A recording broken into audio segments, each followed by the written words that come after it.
আজকে রবিবার, আর রবিবার মানে হলো ছুটির দিন, আর ছুটির দিন মানেই হচ্ছে স্পেশাল কিছু খাবার দিন। তো সবার ঘরেই মাছ মাংস না কিছু স্পেশাল হয়ে থাকে। তো আজকে আমি বানাচ্ছি হলো বিরিয়ানি। তো এখানে দেখো একদম জায়গা হচ্ছে না, একদম বড় কড়াইয়ের এক কড়াই বিরিয়ানি বসিয়েছি।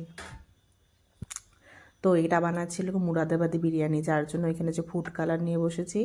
আর এই যে এখানে দিয়ে দিলাম হলো বেরেস্তা, আর এই যে ফুড কালারটা একটু গুলিয়ে নিলাম, নিয়ে মুরাদাবাদি বিরিয়ানিতে তো ফুড কালার যায়, তো এই ফুড কালারটা দিয়ে দিলাম আর বেরেস্তা দিয়ে দিয়েছি উপর দিয়ে। তো এখন আবার একটু দমে বসিয়ে রাখবো, তাহলেই মুরাদাবাদি বিরিয়ানি রেডি। আর বিরিয়ানির সাথে তো আজকে কিন্তু অন্য কিছু বানাইনি, বিরিয়ানির সাথে হলো চিকেন কষা বানাবো। তো এখানে এই যে চিকেনটা সেদ্ধ হওয়ার জন্য দিয়েছি, একটু বেশি করে আলু টালু দিয়ে একটু ঝোল দিয়েছি, কারণ সেদ্ধ হয়নি, সেদ্ধ হলে জলটা শুকিয়ে যাবে, একটু গ্রেভি গ্রেভি হবে। টেলে ঝোল আমার কখনোই ভালো লাগে না, তো একটু গ্রেভি হবে, একটু সেদ্ধ হতে একটু টাইম লাগবে। আলু টালুগুলো দিয়েছি।